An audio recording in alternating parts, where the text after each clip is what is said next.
بسم الله الرحمن الرحيم. المشاهدون الكرام، السلام عليكم ورحمة الله وبركاته.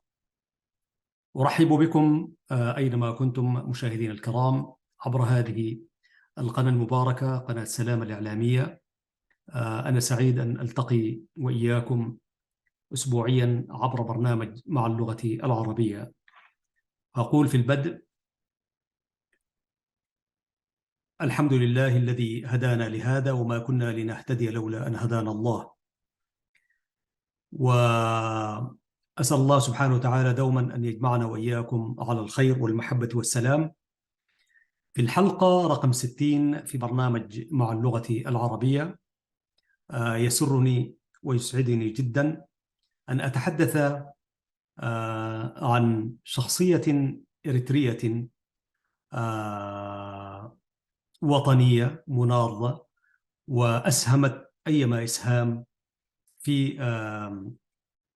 دعم هذه اللغة العربية ودعم المكتبة فيها، وبقدر ما كان له إسهام وطني في تأسيس الحركة المعروفة بحركة تحرير إريتريا، كان له قدم راسخ في رفع ودعم المكتبة العربية في إريتريا بعدد من الكتابات. هو الكاتب الأستاذ المناضل محمد سعيد ناود.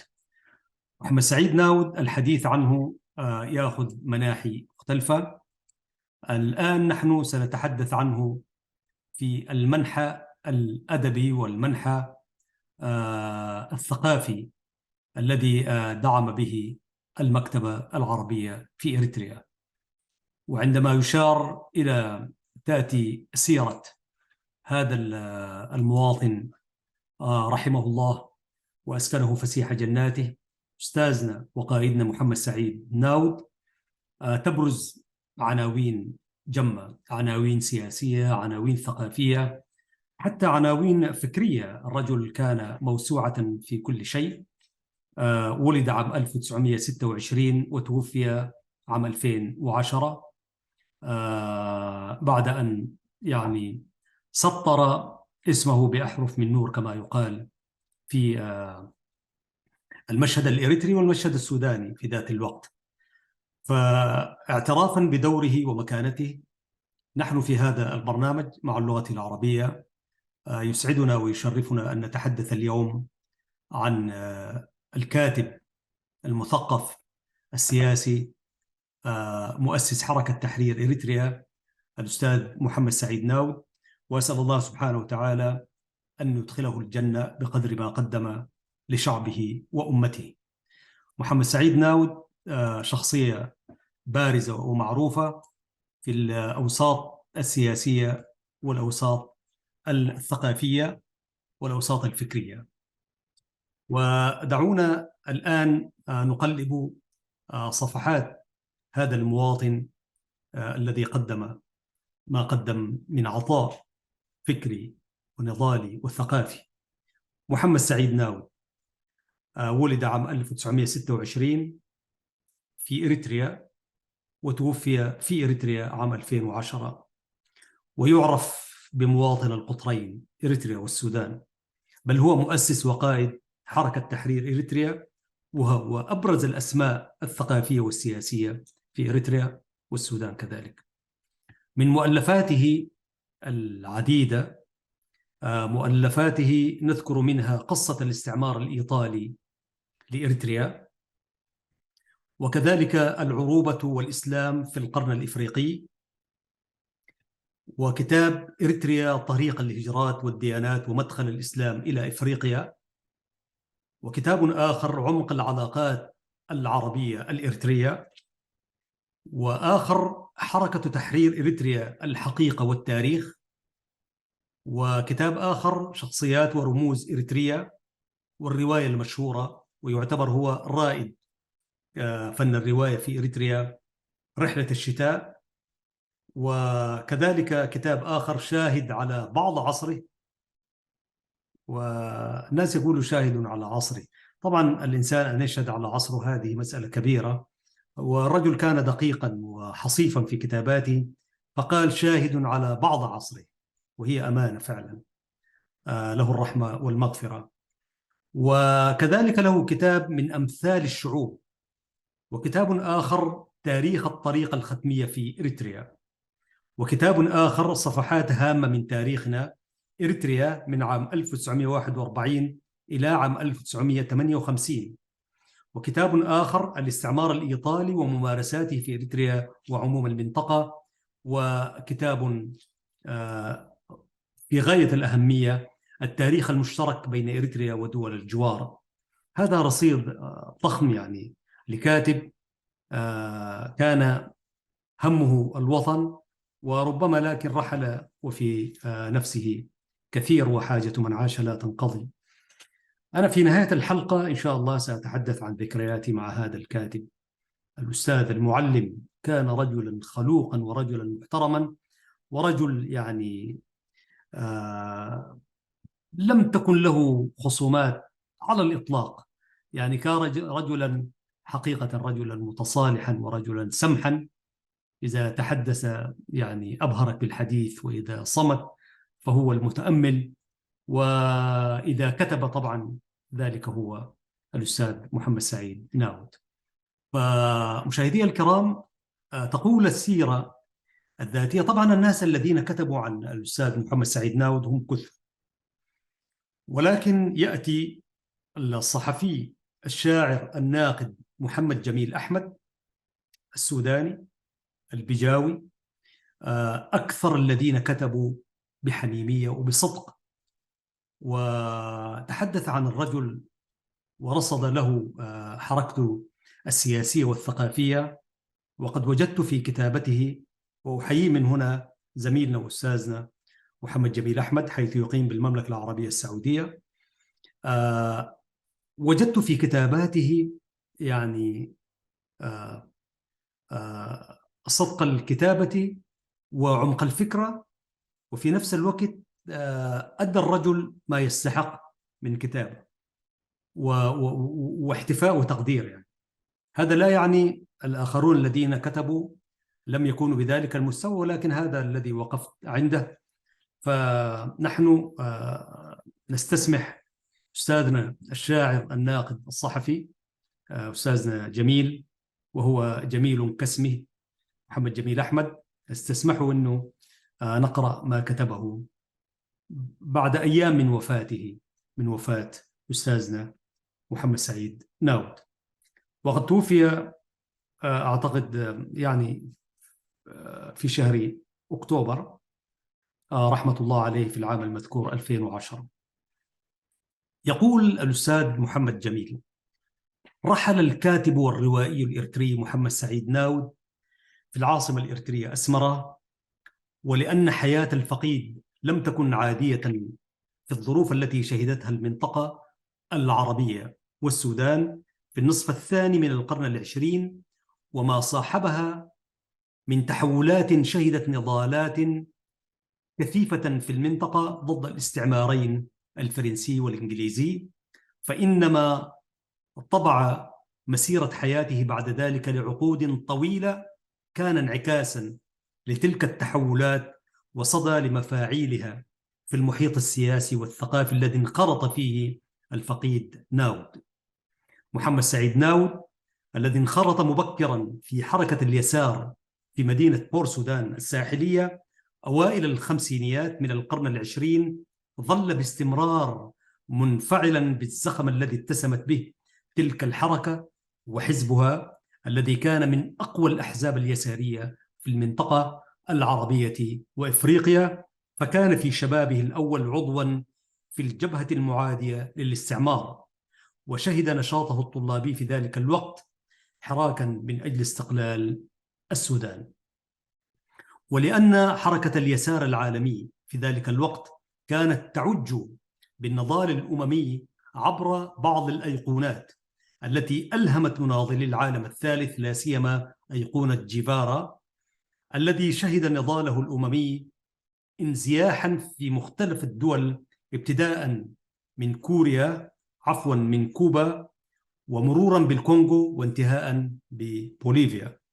فقد ألهمت تلك السيرة الشاب ناود الذي تخرج لتوه وحصل على وظيفة مرموقة بشركة تلغراف الإنجليزي في مدينته الساحلية بور سودان، وظيفة كان بالإمكان أن تضمن له مستقبلا زاهرا وحياة هنية لولا ذلك القلق الذي كان يجره جرا إلى الانخراط في نضال جديد خارج السودان، هذه المرة إلى مسقط رأسه في إريتريا المجاورة للسودان، والذي ينتمي ناود لإحدى قومياتها البجة التي يتقاطع وجودها في حدود البلدين. حين قرر الكاتب المناضل الأستاذ محمد سعيد ناود الاستقالة من الحزب الشيوعي السوداني، وفي الوقت وفي الوقت عينه من وظيفته المرموقة تلك متفرغا لنضاله الجديد، كان كمن يدخل في ظلمة حزينة وبلا ضوء تقريبا سوى حفنة السلاح التي تسلمها من عبد الخالق محجوب رئيس الحزب الشيوعي السوداني في بداية طريقه على هذا الدرب الموحش الطويل. فمن جهة كان ناود خريجا نادرا في بيئة غارقة في الأمية، أي كان عليه أن يبدأ من الصفر حيال تلك المجموعة التي تعين عليه تأسيسها وقيادتها تحت اسم حركة تحرير إريتريا. ومن جهة ثانية كما يقول الكاتب الأستاذ محمد جميل أحمد في كتابته المتميزة عن الشهيد الراحل الأستاذ محمد سعيد ناود، يقول: ومن جهة ثانية كانت تلك اللحظة الحرجة لنضاله في إريتريا تشهد تأسيسا للهوامش الساخنة للحرب الباردة، ففيها كانت دول المنطقة تنال استقلالها خروجا من الاستعمار الإيطالي عبر ضمها إلى إثيوبيا. وهكذا كان على محمد سعيد ناود أن يحمل صخرة سيزيف في تلك الظلمة المديدة، إذ توزعت انشغالاته النضالية عبر العديد من الجبهات: جبهة النضال، وجبهة الكتابة، وجبهة التعريف بالقضية الإريترية في العالم العربي.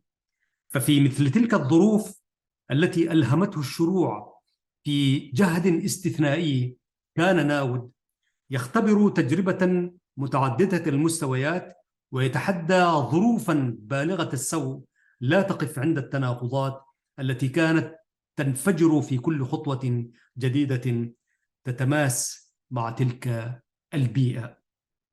يقول الأستاذ جميل: الحركة التي رسم ناود من خلالها تخطيطا لعمل ثوري سلمي منظم بناء على طبيعة هذا الاستعمار الإثيوبي الإفريقي لإريتريا الغريب، أوشكت أن تتسلم السلطة في أسمرة، أي تلك الحركة، عبر خطة أمنية دقيقة في وقت مبكر جدا، لولا تلك التناقضات التي أفشلت الخطة في لحظاتها الأخيرة بفعل خلل تسبب في ما بعد بدخول ناود إلى حقبة أخرى دموية وشديدة الحرج مع الفصائل الأخرى للتنظيمات الإريترية التي نشأت بعد ذلك، مثل جبهة التحرير الإريترية. مشاهدينا الكرام، نواصل معكم هذه الحلقة في برنامج مع اللغة العربية، ويسعدنا ويشرفنا أن نتحدث عن الكاتب الإريتري السوداني الأستاذ محمد سعيد ناود في هذه الحلقة في برنامج مع اللغة العربية.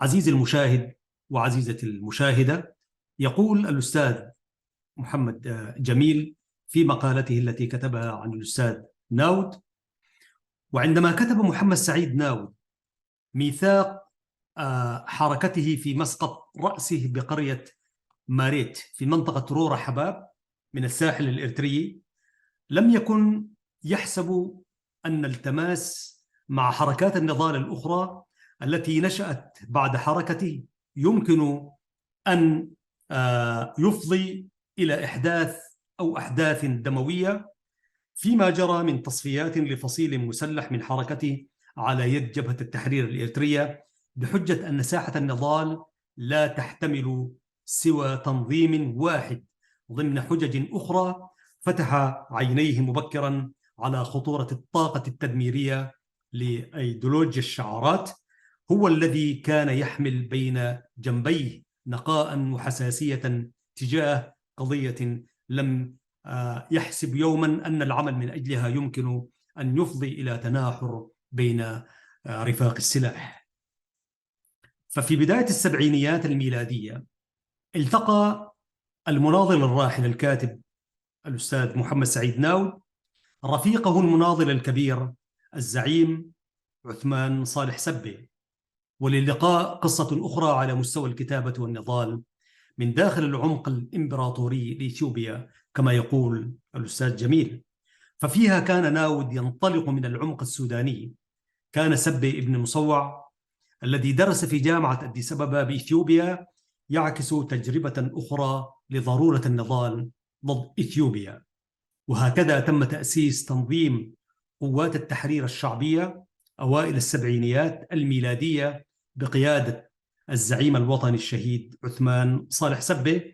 أصبح فيه محمد سعيد ناود أمينا للإعلام الخارجي، واستقر به المقام في بيروت، حيث وجد فسحة للكتابة والانخراط في فضاء الحرية الذي وفرته بيروت للمثقفين العرب. فكتب ناود كتابه الأول قصة الاستعمار الإيطالي لإريتريا، حيث خاض بعد ذلك تجربة رائدة في الكتابة الروائية، حيث أصدر روايته الأولى رحلة الشتاء، كان ذلك عام 1979 عن دار الكاتب العربي. أما روايته الثانية المغترب فقد ضاعت مسودتها بوقوع قذيفة في البناية التي كان يسكن فيها في بيروت إبان الحرب الأهلية، فلم يحتفظ إلا بفصول كان نشرها في مجلة الثورة الإريترية. ويواصل أستاذنا وشاعرنا الناقد محمد جميل أحمد فيقول: ومن خلال عنواني الروايتين يمكننا أن نلمح موضوعة الرحيل والغربة كثيمة أساسية ارتبطت بحياة ناود طوال مرحلة النضال. لعب الرفيقان دورا كبيرا، ناود وسبة رحمهم الله، في إطلاق نقاش عن الهوية العربية لإريتريا باعتبارها هوية تاريخية سامية. وكان محمد سعيد ناود ينطلق من إطار نظري مع رفيقه سبة حيال عروبة إريتريا ليست فقط كانتماء تاريخي فحسب، وإنما أيضا لجلب الدعم من العواصم العربية لحركة التحرير الإريترية والاستفادة من البعثات التعليمية لطلاب إريتريا إلى تلك العواصم. ففي ذلك الوقت عزيزي المشاهد وعزيزتي المشاهدة، في ذلك الوقت واجه ناود وسبة انسدادين عرضا لهما في مواجهة الدعاية والتسويق لفكرة إريتريا العربية من ناحية، وإريتريا في مواجهة الاستعمار الإثيوبي من ناحية أخرى. ففي حين كان العرب بسبب غريزة اجتماعية خام تشفرط العروبة بالبياض في شغل عن عروبة إريتريا، كانت إفريقيا جنوب الصحراء بسبب أسطورة تدرج إثيوبيا في مصاف أمومة تاريخية مقدسة لإفريقيا في شغل أيضا عن حركة ثوار إريتريا. وعلى الرغم من ذلك تمكن الرفيقان سبة وناود من اختراقات مهمة وخلق علاقات وصداقات في المنطقة العربية على هامش التماهي الذي شهدته المنطقة في السبعينيات مع القضية الفلسطينية وفصائلها. وهكذا توزعت فصائل الثورة الإريترية فيما بعد بين العواصم العربية المختلفة: بغداد، دمشق، عدن، والخرطوم وغيرها. كان ناود ينطلق في فهمه لعروبة إريتريا من تصور سامي تاريخي للعروبة يدرج في معناه الأنموذج التأسيسي لجميع مكونات الشعب الإريتري بمسلميه ومسيحييه، ذلك أن هذه العروبة الإريترية هي مكون تاريخي ظهر قبل أكثر من 3000 سنة مع هجرة قبيلتي الأجاعز وحبشات اليمنيتين اللتين أسستا الوجود اللغوي والحضاري للشعب الإريتري بعد انهيار سد مأرب بحسب المؤرخ العراقي جواد علي. وعلى هذا فإن طبيعة هذه الهوية العربية التي نشأت عنها فيما بعد أكبر لغتين في إريتريا التجريت والتجرينية اللتين انحدرتا من اللغة الجئزية اليمنية كانت بحسب ناود تصلح ملهما لنضال الشعب الإريتري بجميع مكوناته في وجه الاستعمار الإثيوبي. وهذا التصور كما يرى الأستاذ جميل، هذا التصور هو ما يفسر التحاق المسيحيين الإريتريين بالثورة، فكان من بين كبار مناضليها المناضل الراحل ولد آب ولد مريم وإسياس أفورقي الحاكم بأمره اليوم في إريتريا وغيرهما. ولهذا كان دفاع ناود عن اللغة العربية في إريتريا ليس فقط لأنها لغة لبعض مسلميها فحسب، بل لأن العربية هي لغة تاريخية وطنية إلى جانب اللغة التجرينية.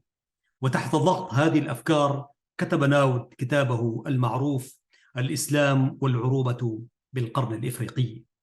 ولأن ناود عزيز المشاهد وعزيزة المشاهدة يتقاطع من قومية لها وجود بين بلدين إريتريا والسودان، فقد كان الفقيد يستقطب روحا وطنية توزعت بينهما.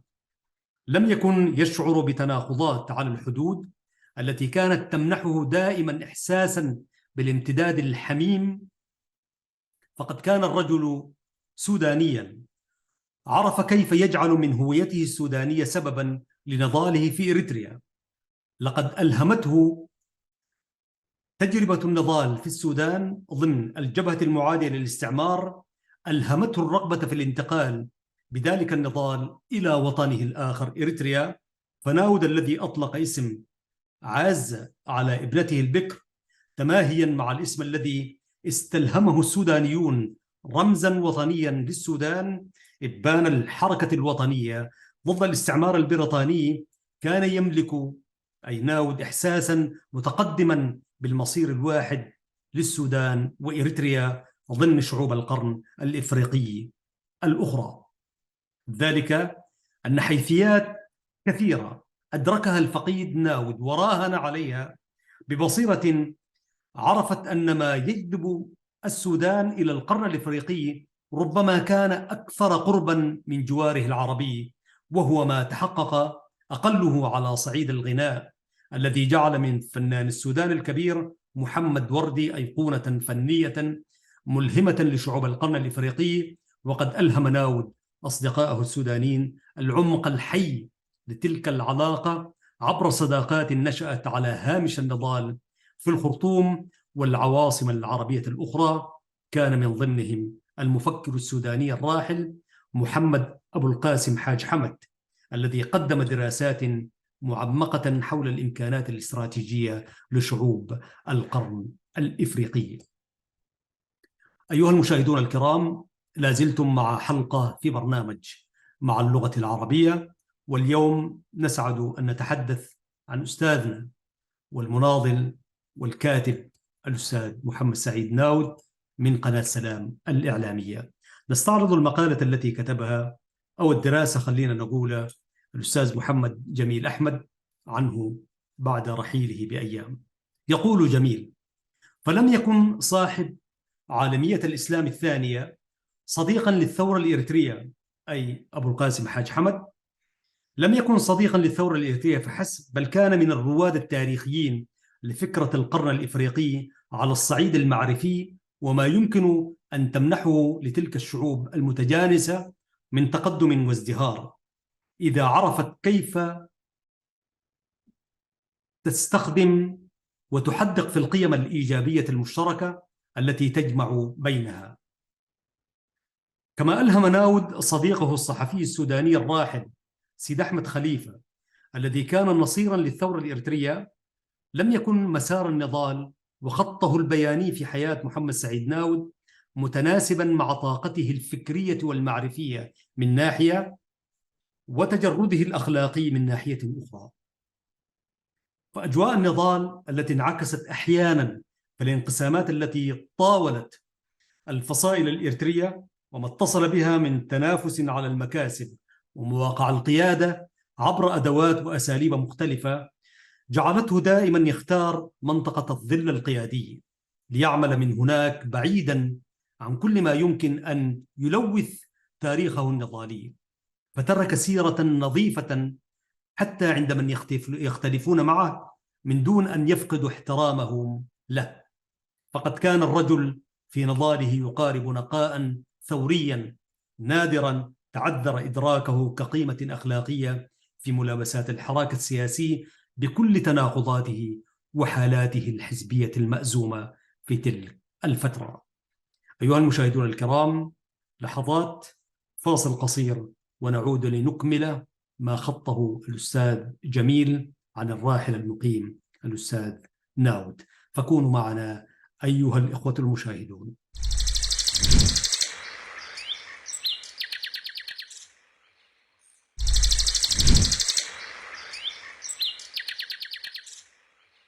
وها نحن مشاهدينا الكرام عدنا إليكم لنكمل ما بدأناه من حديث عن سيرة الراحل محمد سعيد ناود رحمة الله عليه من خلال الكتاب التي كتبها الناقد الصحفي الشاعر محمد جميل أحمد. يقول: وفي زمن مبكر كالذي عمل فيه ناود كان الواقع ينفجر بالتناقضات والتحولات التي لا تحتمل الإصغاء لتجربته المتجردة، فضلا عن الكثير من الارتهانات التي كانت تتحكم في مصائر الثورة الإريترية ومحاورها المتصلة بمصادر التوجه والتمويل، بعيدا عن أفكار كان يمكن للراحل أن يطورها باتجاه مستقل يضمن توازنات متساوية، وإن بدت مستحيلة في ذلك الزمن الذي حكمه سقف الاستقطاب الدولي بين المعسكرين الاشتراكي والرأسمالي، والذي كان بطبيعته الاستراتيجية استقطابا يدرج الهامش الساخن للقضية الإريترية شرطا موضوعيا للحرب الباردة، حتى إذا انهار في عام 1989 تفككت على هامش تداعياته عقدة القضية الإريترية.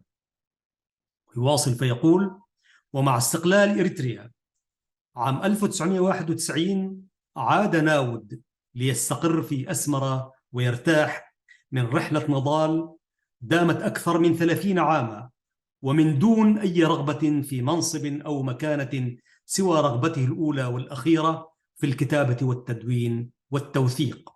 فناود الذي ظل يكتب مذكراته ويومياته بانتظام منذ العام 1965 وحتى عام 2010 بحسب ابنه محمود ناود، ونحييه من هنا، الذي كان يبعث إليه بدفاتر التدوين السنوية من دمشق، لم يكن يشغله من حطام الدنيا غير تلك الرغبة الملحة في الكتابة.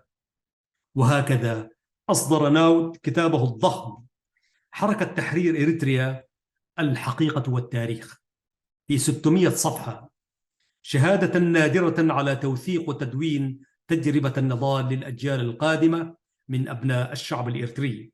وواصل كتابه، أي كتابة مشروعه، حول الهوية العربية وتاريخها في إريتريا، فكتب إريتريا طريق الهجرات والديانات ومدخل الإسلام إلى إفريقيا في عام 2002، ثم أصدر كتاب عمق العلاقات الإريترية العربية في عام 2003، وظل يراكم مؤلفاته المخطوطة طوال السنوات الأخيرة من عمره المديد، كما كان في سباق مع الزمن، أي كما لو كان في سباق مع الزمن لتتوالى عناوين أخر من مشروعه الكتابي عن شخصيات ورموز إريتريا، وكتاب شاهد على بعض عصره، وكتاب يوميات الثورة الإريترية، بالإضافة إلى كتابه حول تاريخ الطريقة الختمية في إريتريا، وهي الطريقة الصوفية التي كان أتباعها في السودان هم جماهير الحزب الاتحادي الديمقراطي،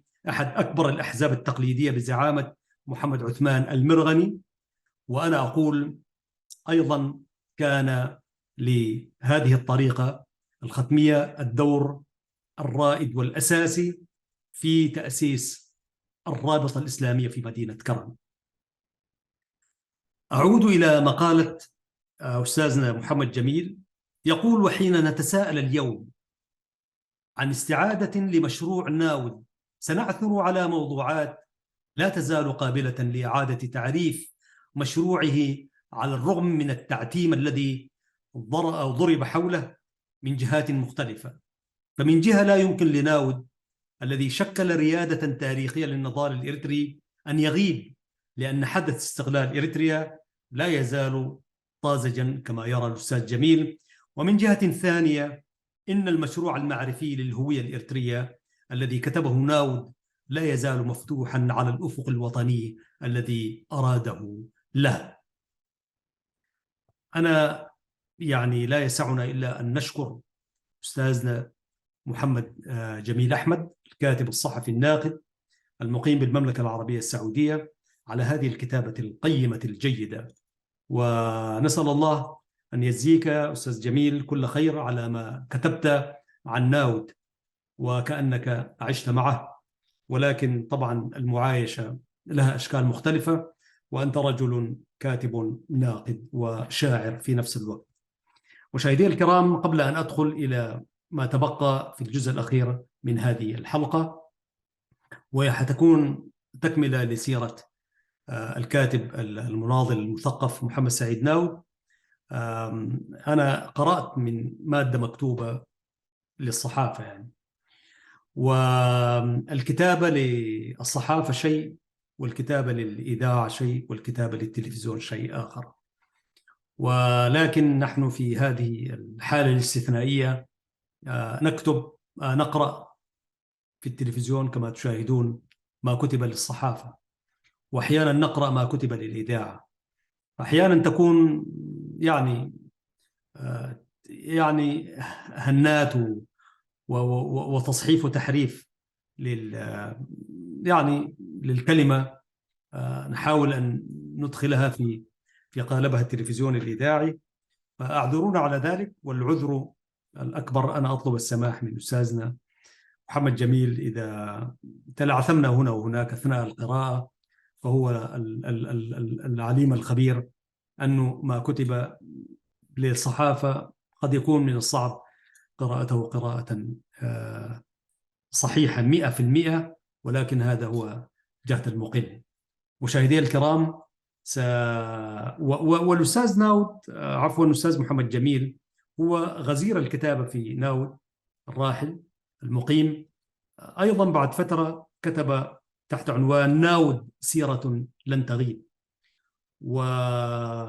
ومقالات أخرى، فإن شاء الله نجي نستعرضها في يوم من الأيام. شكرا لك أستاذنا الشاعر الناقد الجميل محمد جميل أحمد على اهتمامك الدائم بسيرة وعطاء الأستاذ ناود.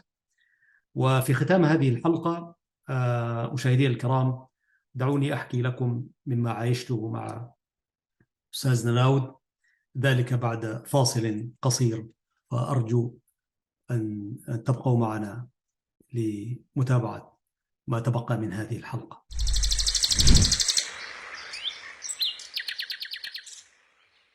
مشاهدي الكرام، نعود إليكم. أولا أترحم على أستاذنا ناود، وأترحم على الذين ذكروا: الزعيم سبي، وأبو القاسم حاج حمد المفكر، وسيد أحمد خليفة، والأسماء التي وردت في مقالة أستاذنا محمد جميل، فنترحم عليهم جميعا.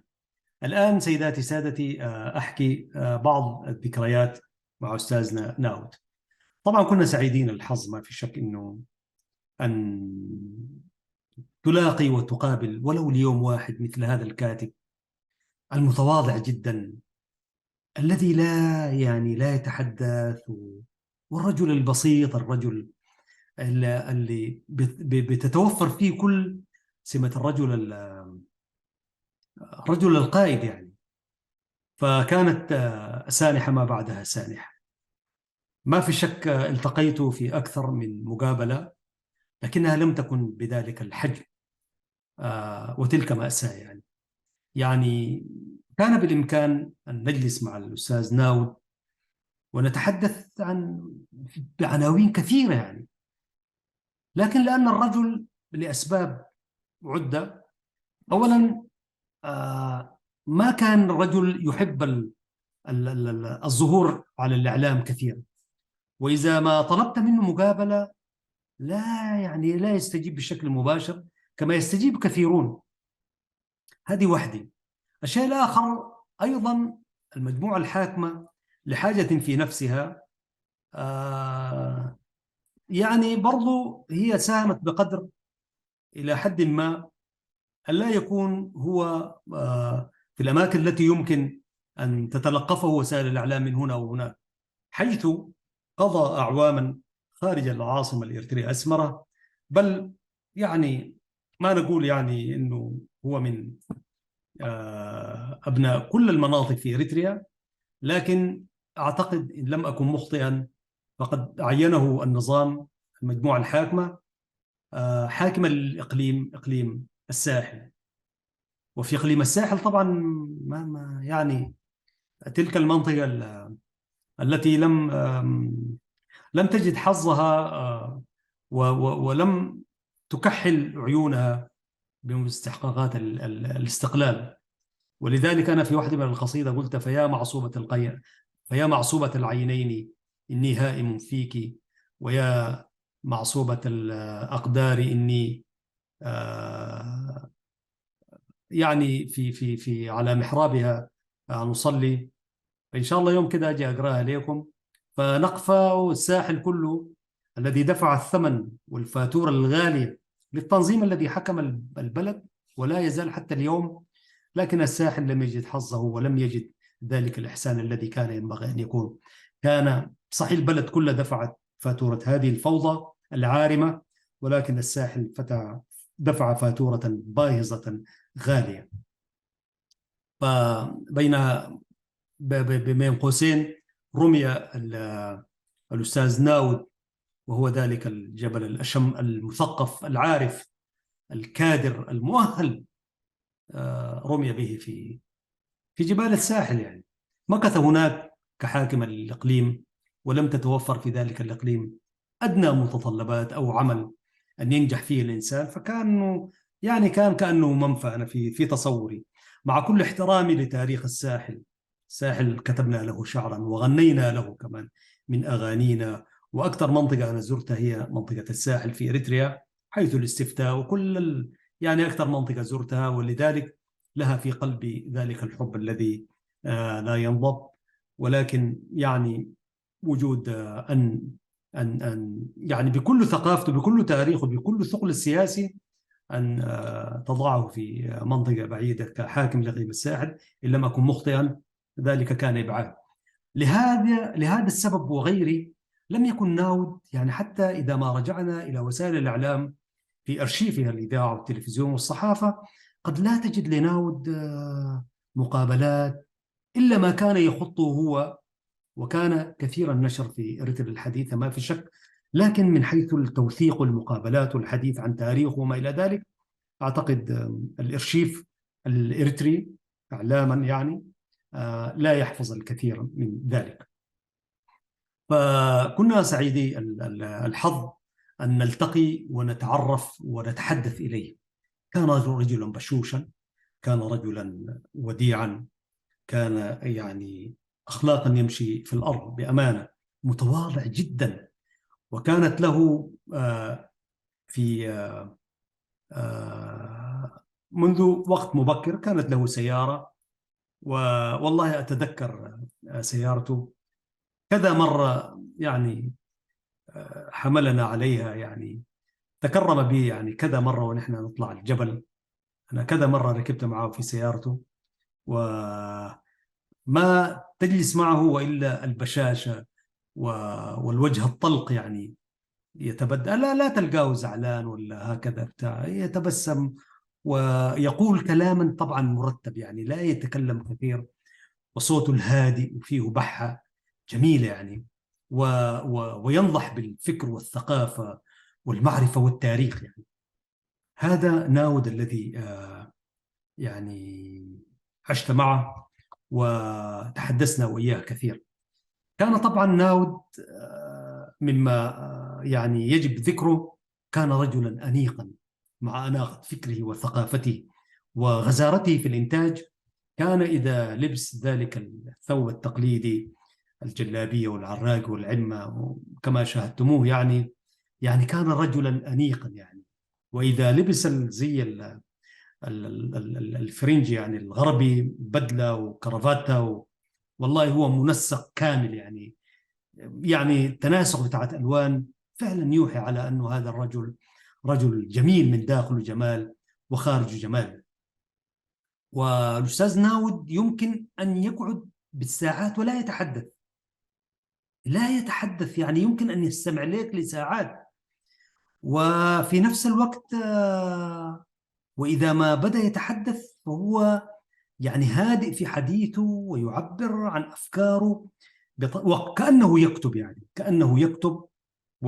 ويمكن أن تدون كلامه يعني، وكلامه الذي يتحدث به لأنه هو هادئ وكلام مرتب وفصيح يمكن أن يدون وينشر يعني. هذا ما أتذكر عن أستاذنا ناود رحمة الله عليه. طبعا لا يدخل في التناقضات التاريخية. كان رجلا مسالما كما وصفه أستاذ ناود. أنا ما لقيت واحد يختلف مع الأستاذ ناود، حيث الاختلافات لا تعلم في ذلك البلد، فكل في نفسه أشياء وأشياء. لكن أنا أزعم فأقول إنه محمد سعيد ناود كان رجلا يعني متصالحا مع الجميع، لأنه كان رجلا زاهدا، يعني زاهد عن كل شيء. وهذا الزهد ربما هو اللي خلاه ذاته يسلم من أولئك الزبانية وأولئك الذين يعني نكلوا بالكل يعني. محمد سعيد ناود مع نضاله العظيم وعطائه ووطنيته يكفي أنه مؤسس حركة تحرير إريتريا. ذلك التنظيم أنا دائما كنت أقول أن له ذلك، كيف رجل جاي من بور السودان، صحيح مولود في رورحبا لكن نشأ في السودان ووظيفته وهكذا، كيف استطاع أن يخترق ذلك الجدار ويؤسس لحركة تحرير إريتريا؟ ولولا الحركة المسلحة لجبهة التحرير التي كثير من الناس يصفونها على أنها كانت يعني خصما، يعني تأسيس جبهة التحرير الإريترية بشقيها السياسي والعسكري كانت خصما على حركة تحرير إريتريا. وحركة تحرير إريتريا كان يمكن أن تأتي بالاستقلال بانقلاب سلمي تعمل من الداخل، ثم يكون في انقلاب من الداخل وتدعم الثورة الشعبية. وكفى الله الإريتريين شر القتال. يعني لو كانت حركة تحرير إريتريا مشروعها مشى مضبوط وتم تنفيذه على، يعني كانت صدمة كبيرة لمحمد سعيد ناو الراحل الزعيم المقيم. يعني إعلان الكفاح المسلح كان صدمة بالنسبة له حقيقة، وكثير من الناس الذين التقوه كانوا جزء من الحركة والتقوه بعد ذلك بعد إعلان الكفاح المسلح، فكان رجل يعني شاعر بصدمة كبرى. فلو كان نفذ مشروع حركة تحرير إريتريا، يعني هذا النزيف الثوري والنزيف النضالي ونزيف ما بعد 91 كان يعني كنا حنرتاح منه، يعني كنا حنرتاح من أشياء كثيرة جدا جدا ما كانت حتكون. المجال لا يسمح ولا يتسع بذكر جزء منها، خليك كلها يعني، فضلا عن أذكر كلها. فكانت انتكاسة وانعطافة أنا في تقديري بما آلت إليه الأمور، مع احترامنا لجبهة التحرير الإريترية وما تفرع عنها إلى هذه المجموعة الحاكمة، كل احترام والتقدير للشهداء وتلك صيرورة التاريخ. لكن كنت أقول ليتها حركة التحرير الإريترية كانت ستغنينا من هذا الدرك السحيق ومن هذا المستنقع المظلم الذي وقعنا فيه. والمأساة الكبرى أننا لا ندري إلى أين نسير. بالتالي يكفي ذلك محمد سعيد ناود أنه هو رائد لحركة التحرير الإريترية، دليل على أن الرجل كان رجل قيادي يعني من بور السودان اخترق إلى داخل المرتفعات، وانتشرت الحركة انتشار النار في الهشيم كما يقال. وفي فترة وجيزة يعني تبنتها وتلقفتها كثير من العقول المثقفة المستنيرة. ليت لا تنفع في التاريخ.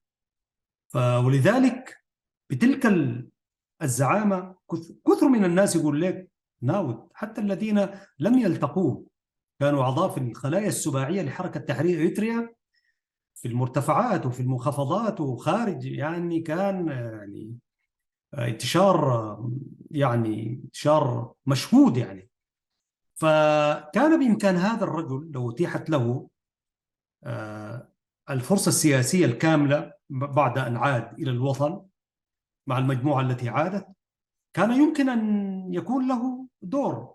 بالله ماذا كان يمنع أنه هذه المجموعة الحاكمة أن تسمح ويكون في حزب اسمه حزب حركة تحرير إريتريا؟ ما المانع يعني؟ وحزب آخر حزب جبهة التحرير، وحزب التنظيم ما المانع؟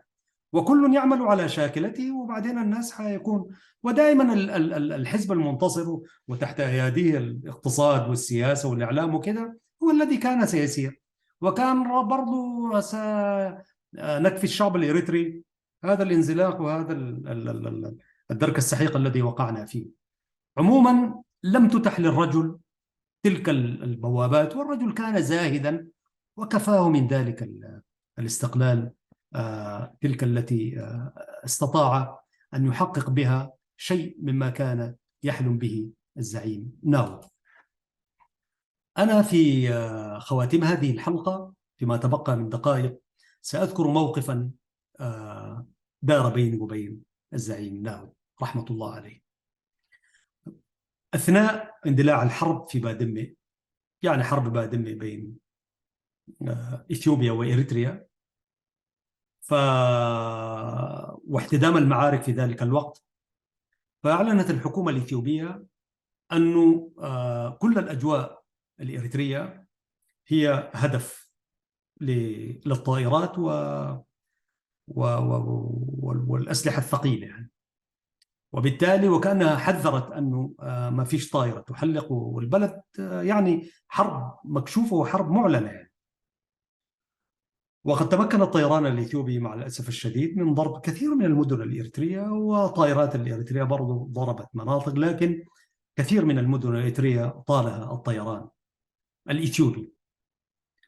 ففي تلك الفترة أمير دولة قطر حمد بن خليفة الثاني والده لتميم، ونحيي الأشقاء في قطر، سجل موقف تاريخي فأعلن عن زيارة رسمية لأمير قطر حمد بن خليفة لزيارة لإريتريا. وطبعا كان يعني مثار حديث الناس، يعني هل يمكن أن، وحقيقة لمن يتذكر تلك الأحداث ما كانت الزيارة زيارة عادية، بل كانت فيها شيء من أشياء المخاطرة يعني. ف... وأنا كلفت أن أتابع زيارة أمير دولة قطر حمد بن خليفة الثاني، ابتداء من المطار إلى مؤتمر الصحفي واللقاءات الثنائية وما إلى ذلك. فكلفت ضمن فريق العمل الذي كلف، وأنا كلفت ساعة من الإذاعة وليس التلفزيون. ف وكان وفد المقدمة لأمير دولة قطر جاء قبل يوم يومين كما هي معروفة في الزيارات الرسمية الكبرى. فكنا بنستقبل الوفد، وساعتها كان فندق انتركونتيننتال أسمرة يعني يستقبل كبار الزوار.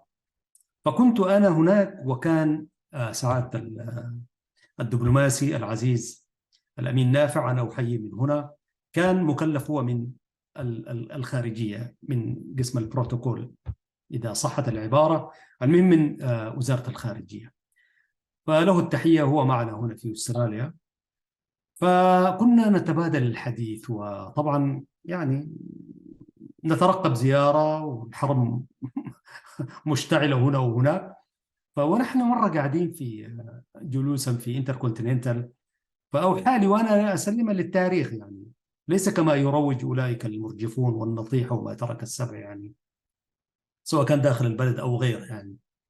يعني فقال لي الأستاذ أمين نافع: والله والحق يقال. يعني قال لي: يا أستاذ شريف يا أخي، ألا تظن أن هذا الرجل يعني يستاهل تكريمه بقصيدة تليق به، وهو الذي يزورنا في هذه الظروف الحالكة، الظروف صعبة للغاية. يعني ليس قميل به، يعني ما يستاهل قصيدة ترحب به أنت كشاعر وهو زائر كبير في هذه الظروف. وفعلا دولة قطر وقفت في تلك مع دولة إريتريا، مع النظام. ولولا وقفة قطر أنا أستطيع أن أقول ودعمها المالي والمعنوي والإعلامي وما إلى ذلك، يعني يمكن كانت تكون الحرب كانت تكون ما أخذت اتجاه آخر مع غيرها من العوامل. أنا ما أقول هي قطر، لكن قطر دعمت ذلك الدعم الذي لا ينكره إلا جاحد. فوفق هذه الرؤية قلت: وماذا يضير يعني؟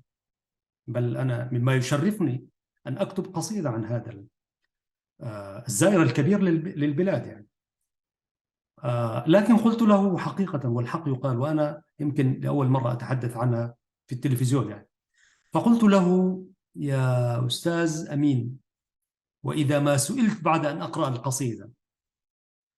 قال لي: مسألة خليها علي، أنا أنا أبرر. قلت له: خلاص، لأنه للذي يعرف عقلية المجموعة الحاكمة، هذا الرجل ليس ضيفا عاديا، إنما هو ضيف كبير، والكبير الله طبعا، في تلك الظروف، وأمير دولة قطر له زيارته لها بروتوكول ولها جدول زيارة معروفة محددة. هيدخل الساعة كم، هيمشي من المطار، يطلع الساعة كم، حيعمل مؤتمر الصحفي انتركونتيننتال، بعدها سيتوجه إلى قاعة دندن، يعني مرسومة رسم، ثم حيكون في عشاء مشترك، ثم في مؤتمر صحفي، ثم تصريح، مرسومة البروتوكولات. يعني فخروجا عن ذلك، إنه القصيدة جاءت، يعني هي أنا والأستاذ أمين نافع بإعاز من الأمين باستشارة أو برغبة منه، وأنا تماهيت معها، لا أنكر تماهيت مع تلك الفكرة، لأنه برضو هذا الرجل يستاهل، وأنا شاعر وأستطيع أن أعبر عن الترحيب به، الترحيب الذي يليق به، الترحيب الذي يليق، ترحيب أمة وشعب ودولة ترحب بزائر كبير للبلد. يعني فكتبت القصيدة، والقصيدة كانت يعني ميمية. أنا لن أقرأ القصيدة اليوم لأنه يعني عشان ما نخرج من الموضوع. المهم كتبت القصيدة. فتخيل أن يكون في بروتوكول وفي برنامج معروف لدى الخارجية الوفد المقدمة، ومعروف أن تخرق هذا البرنامج وتقدم القصيدة أمام يعني رئيس دولة إريتريا سياس، وأمير دولة قطر حمد، والوفد المرافق له والإعلام الرسمي وغيره، وخروجا أن تطلع وتقدم القصيدة مش مكتوبة وبتاع، تقرأ القصيدة أمام الرئيسين، وخروجا عن البروتوكول، بمعنى ما فيش حد قال لك أقرأ. والله أنا أقول هذه جسارة ما بعدها جسارة. أنا لا أسجل بطولات، لكن أقول لمن يفهم عقلية وسياسة تلك المجموعة، يعني أنا كان ممكن أروح فيها في 60 داهية، حتى الأستاذ الأمين كان ممكن هو برضه يروح فيها في 60 داهية. فكان الشجاعة منه ومني هذه، وأنا أسجلها وأقولها بكل ثقة، ونحن نتحدث في برنامج مع اللغة العربية. المهم كتبت القصيدة، وما في زول اطلع عليها غير أنا والأمين نافع فقط، له التحية. لا ورينا مدير مكتب الرئيس ولا البروتوكول ولا الخارجية ولا وفد المقدمة ولا أي حاجة. الرجل وصل صالة كبار الزوار في مطار أسمرة، تبعناه وأخذنا منه تصريح، وتوجه الوفد الرئاسي ومعه فرقي إلى انتركونتيننتال، وقعدوا في بهو الفندق القاعة الكبرى. وتليت كلمة الترحيب وما إلى ذلك. وكانت الرمز والإشارة من الأستاذ الأمين. قلت له أنا طيب هخش ألغي القصيدة 200. قال لي أنا هعمل لك كده بس. وأنا وهو قاعد قدامي كده قال لي كده، توجهت إلى المايك بكل ثقة، وكان عندي أنا تبرير. لو سئلت كنت حابرر يعني، والسيد الأمين نافع برضه له تبريره، لكن تبريراتنا قد لا تؤخذنا من هذه من تلك يعني كان ممكن نروح فيها يعني. فأشار إلي الأستاذ الأمين نافع له التحية مرة أخرى ومرات، فتوجهت إلى المايك وسط الذهول من كل من كان في القاعة. كان من بين الشهود العيان أستاذنا محمد سعيد ناوي له الرحمة والمغفرة. فأنا أقول تلك والله يعني شجاعة ما بعدها شجاعة لمن يعرف عقلية تلك الزمرة الحاكمة. فتقدمت إلى المايك بكل شجاعة وطلعت العناية، حييت الرئيس، حييت أول أمير الزائر الكبير ضيف البلاد الكبير حمد بن خليفة، حييت الرئيس، حييت الوفد المرافق له، وقلت له حرفيا اسمح لي يا سمو الأمير حمد بن خليفة الثاني أن ألقي عليكم هذه القصيدة باسمي وباسم الشعب الإريتري، وأنا أقول في قناة رسمية.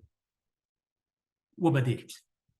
والوقت ده كانت دولة قطر برضو يعني لعبت دور كبير في عودة العلاقات الإريترية السودانية. هذا كان وجع بالنسبة لنا يعني.